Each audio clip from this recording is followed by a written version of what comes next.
So let's discuss what exactly devices are available in that black box, in that big black box. Okay, so in that big black box, the first and the most important device or the circuit which is available is called as processor. Okay, so this processor is a circuit which is responsible for, I will say it is the most important circuit of the computer, and it is responsible for all the processing activities which happen on our computer.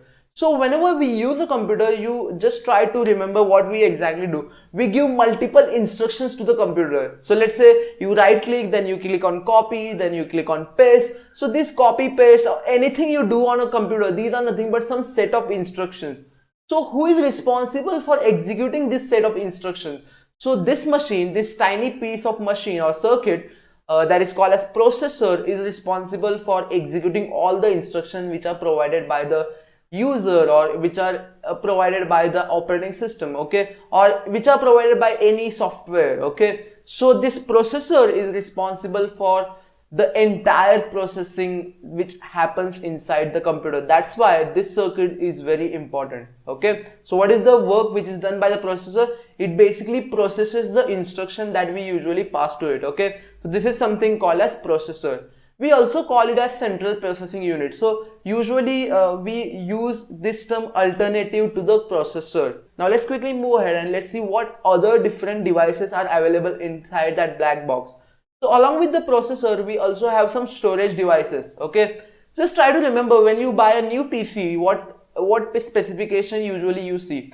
So the first specification that you see is your processor. So usually we think about buying a latest processor laptop or latest processor PC. So usually we think about Intel i7, Intel i10 or something like that. Okay, so as of this recording, when I'm recording this video right now, people are nowadays using Intel i7, Intel i10. So these are some of the top processors in the market right now. Okay, so we think about the processor, we need a good processor.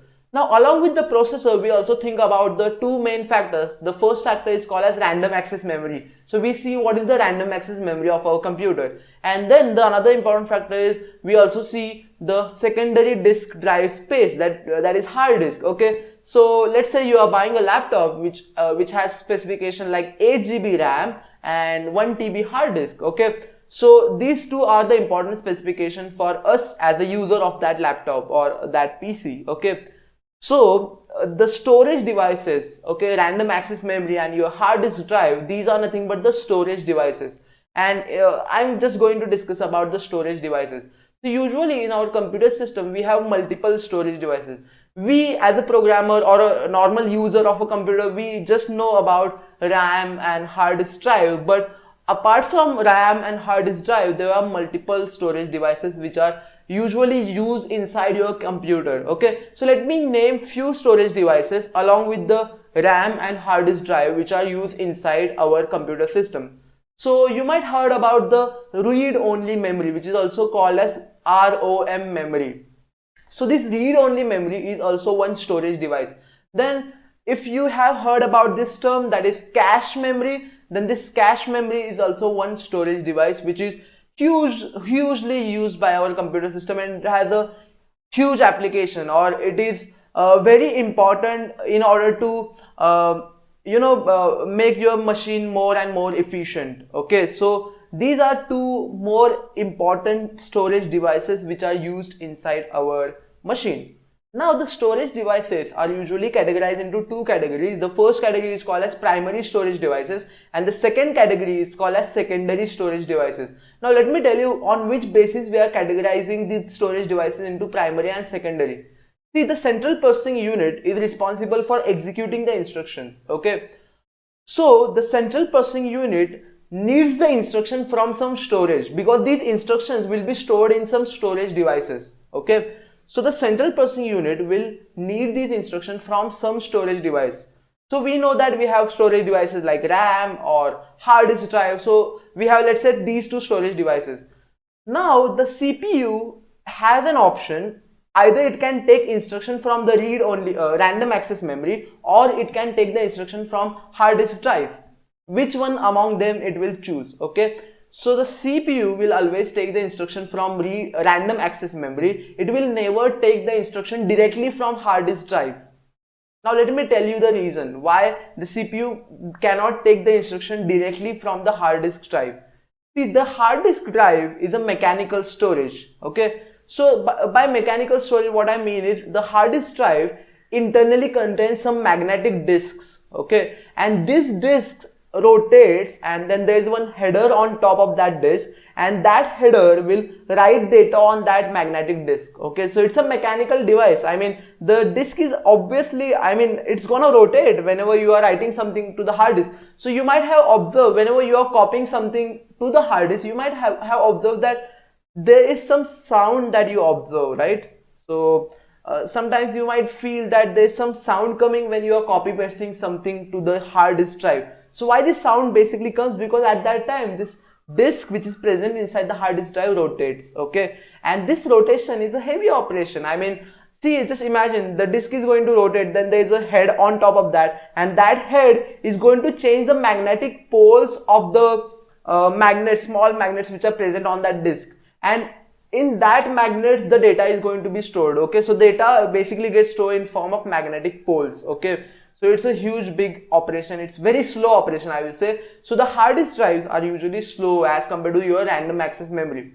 Now just imagine this situation. Let's say you are a good cricket player, okay? So you usually go to play cricket every day. So you are a very good cricket player. On every ball you either hit a 4 or a 6, okay? But the bowler that you are taking along with you, he is very slow person. Let's say he is very slow and very dull.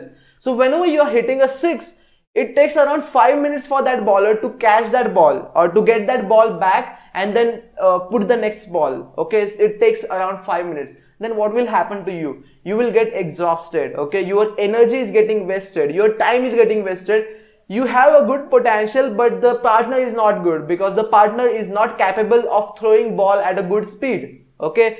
Whereas the batsman is very capable of hitting the runs or hitting the balls. The same thing happens with our processor as well. So if the processor has such a huge speed and the memory is slow, then the processor speed is of no use, okay? That's why what happens, what the computer designers have done, they have categorized the memories into two categories. One is called as primary storage devices and another one is called as secondary storage devices.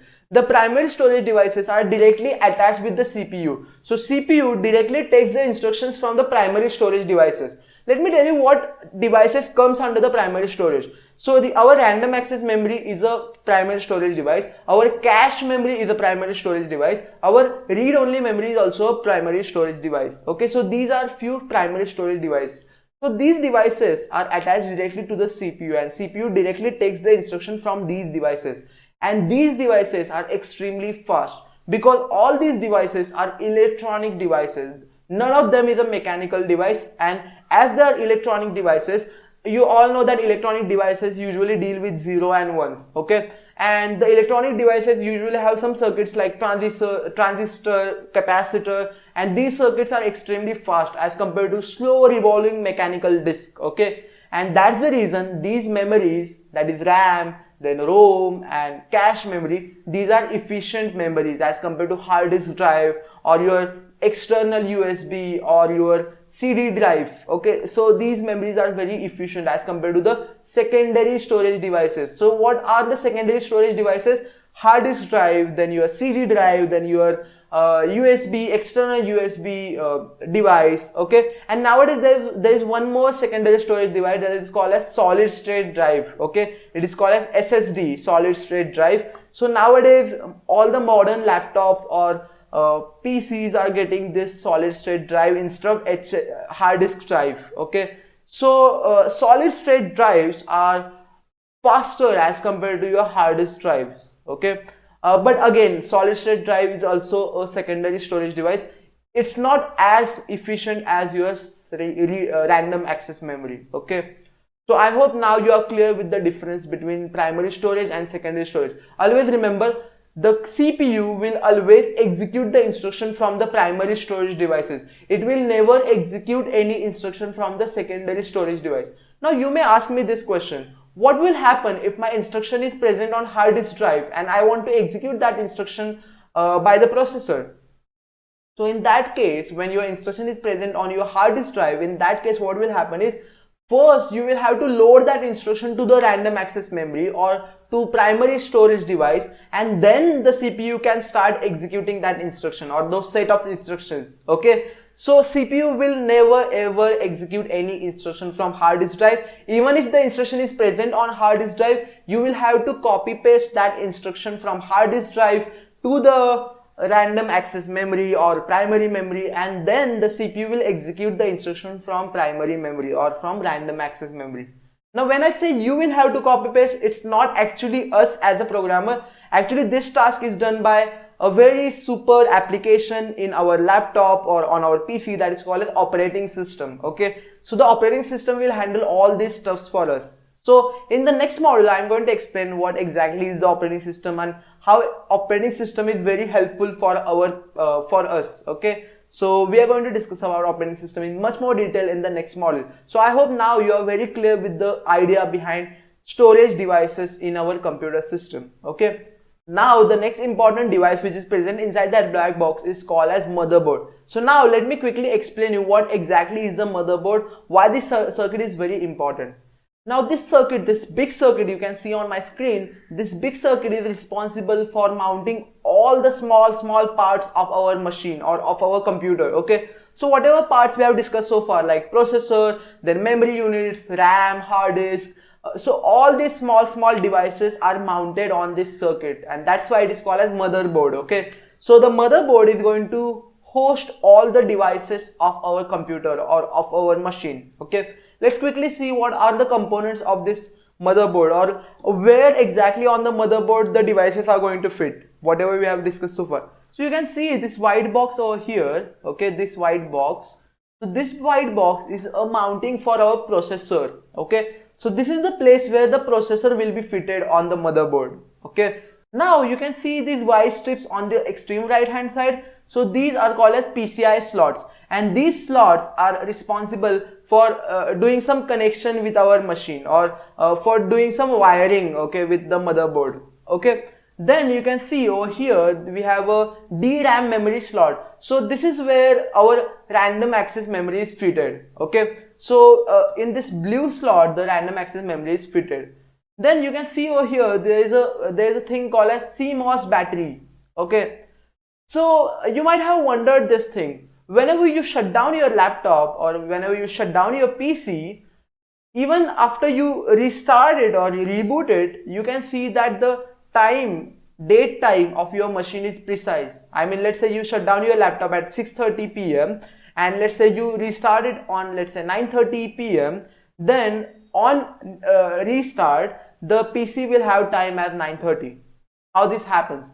This CMOS battery backup is responsible for providing battery backup for our machine. Okay, so this cell is responsible for providing battery backup, and this cell will provide battery backup, and by that battery backup the timing and all such critical information is basically handled by our machine. Okay, so this battery is very important. Sometimes this happens that you start your PC and you see that every time you restart your PC the date time is getting changed. So what is going to be an issue? The issue is going to be your CMOS battery is dead. Okay, so you have to maybe put a new battery and then this issue is going to be resolved. So this is something which is done, this is the work done by CMOS battery. Okay, now you can see over here there are some slots. Okay, you can see over here there's a green, red and blue slot. So this is for audio in output, right? So you can connect your speaker and all that over here. Then you can connect your internet or here, Ethernet cable, and then you can connect external monitor to these slots. So these are some external connection where you can connect your devices to your motherboard, and then the devices will basically start showing some output, or devices will start taking some input to the computer. Okay, so yes, this was a simple explanation about the motherboard circuit.